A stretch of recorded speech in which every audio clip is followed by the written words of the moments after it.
Welcome back to KMI Community Connect viewers. We are going to be talking about part 6 of Metabolism Made Easy, and we are going to go more in detail into uric acid, which is a metabolite of fructose. If you have noticed, I have intentionally not spoken about gout here while I mentioned about glucose, blood pressure, fat, other things. This is for a reason. So today I'm going to come back to the uric acid and what happens in the blood with regards to gout and how that condition is different from other conditions. So before I start that, I'm going to give you some more new terms today. This is not an intention of mine to make things difficult for you. You don't have to remember those names, but this is just an understanding about, if you look at these names and all the terminology that is thrown at you, where those things are happening in your body and how to differentiate this from what is happening in the blood versus what is happening in the cell. So let's first talk about something very important. I'm going to start on this thing first so that I have some place to write other things there. So uric acid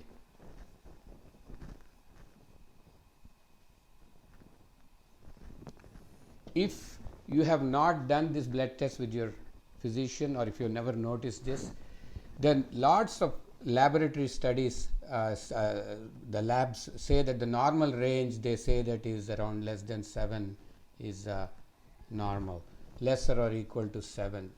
Now that number is in reference to gout. Now what is gout? Gout is uric acid. When it becomes more and more in the blood, it crystallizes, it forms crystals, and those crystals go into joints or sometimes even into arteries, even in the heart or even in the prostate gland. But it causes acute symptoms in the joint and becomes painful. So this number is more relevant for something for gout. However, all the other things that I mentioned about diabetes, fat, high triglycerides, dyslipidemia, strokes, and all those things, the number is much less, and this we are talking about in the blood. So the number that's more relevant for any of you, if you start paying attention to this when you start checking your blood tests next time or ask your physician, is that number is 5 or less, because studies have shown that the number for 5 is more relevant. Why? Because the changes that you see in the blood to crystallize is 7, but the changes that you see in the blood vessels inside the cells, when it's already happening, causing all the cardiovascular, the heart problems, the strokes, the cancers, all the issues that we see with regards to metabolic dysfunction with uric acid, you start seeing it at 5, and this is in populations. So, and also it depends on the state of our body. So uric acid is more relevant when the numbers start going up from 5 itself, but we are giving importance, the mainstream is mostly giving importance to that number 7, but the problem already starts at 5. This is a new number that I would like you to remember hereafter, because it has a lot of importance. I will explain that. And also this number, if you go back, you remember last time I was talking about evolutionary and environmental changes. If you see our normal numbers in population about 100 years ago in the 1920s, the normal was actually 3.5,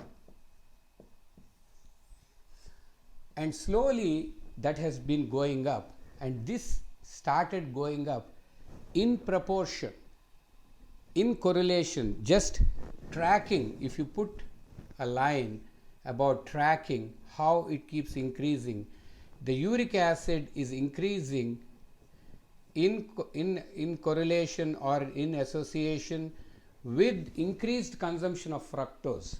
as the fructose consumption started going up in this 100 years, the uric acid consumption, uric acid production in the body also started going up. Very well correlated.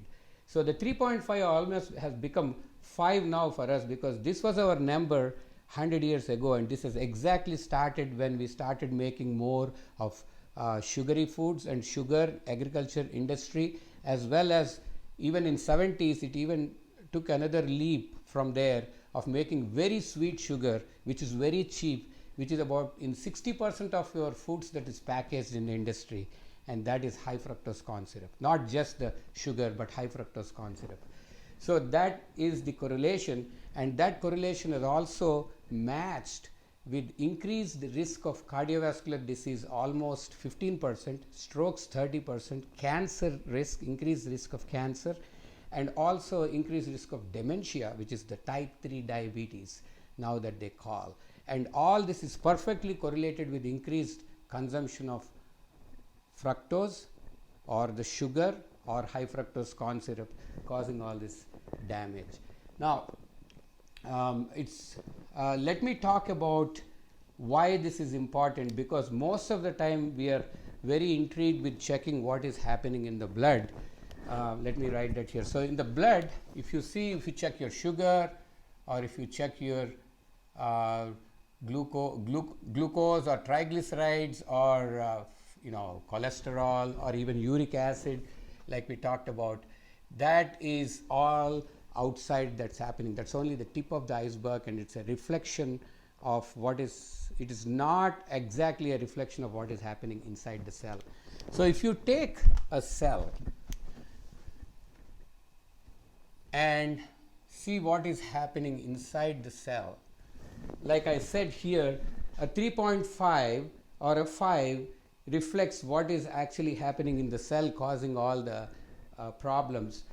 Inside the cell, if you have all the organelles, I was talking about one of the important organelles in the cell, which is the mitochondria. Not a great picture, but I'm just drawing it. This is the powerhouse that makes energy.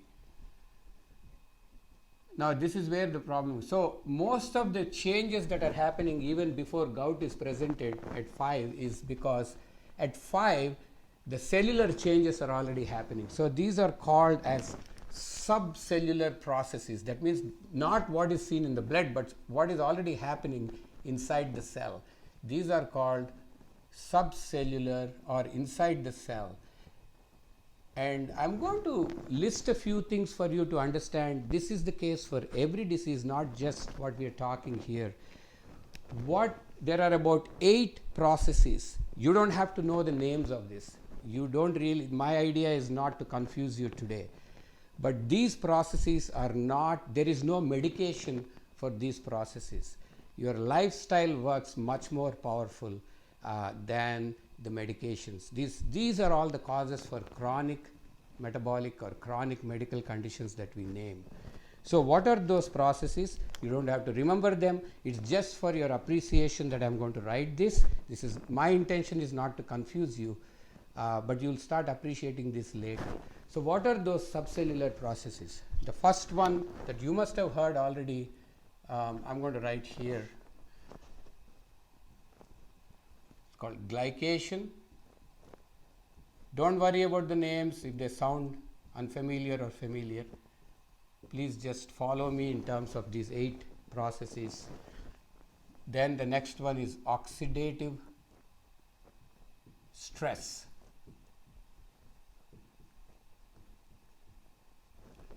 The third one is membrane, that means the cell membrane.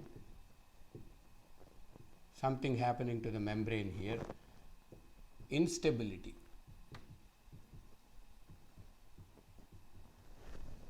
The fourth one is inflammation, which you keep hearing all the time. Fifth one, which you also hear many times, and I spoke about it, is insulin resistance. And then the next one is what is called as mitochondrial dysfunction. That means you remember I wrote what is called, this is mitochondria here, and dysfunction, the name itself is self-explanatory. I'll put DFXN for convenience, dysfunction. The seventh one is methylation. You don't have to worry about it. Methyl, it's just another word that I'm going to explain later in my future talks. The eighth one is what is called as autophagy. Autophagy means self-eating. Your cells, we eat our own cells for cleaning up. Auto means autophagy. Okay, so in my next talk, I'm going to come back to this and explain about what fructose does. Fructose will cause, I'm going to mark this in red so that you will appreciate it, oxidative stress and thereby mitochondrial dysfunction. And then that is a perpetual cycle that keeps going around to cause the damage. We'll talk about this, how all these problems happen. So oxidative stress and mitochondrial dysfunction. So this is actually happening inside the cell. And the level that you need to remember when the problems start happening inside the cell before we get the warning signals outside in the blood, or even if you don't get signals, your levels are going up, is 7. When it starts changing is 5. This is where we were in the 1920s, 100 years back, when I was talking about evolution, environment, and how things have changed and how it is affecting our genes and how we are ending up with the chronic medical issues.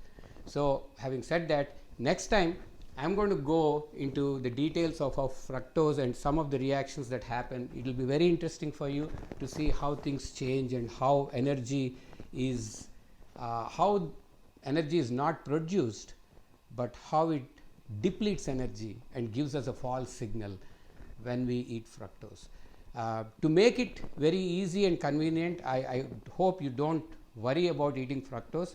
Our fructose consumption in 1920s was 15 grams.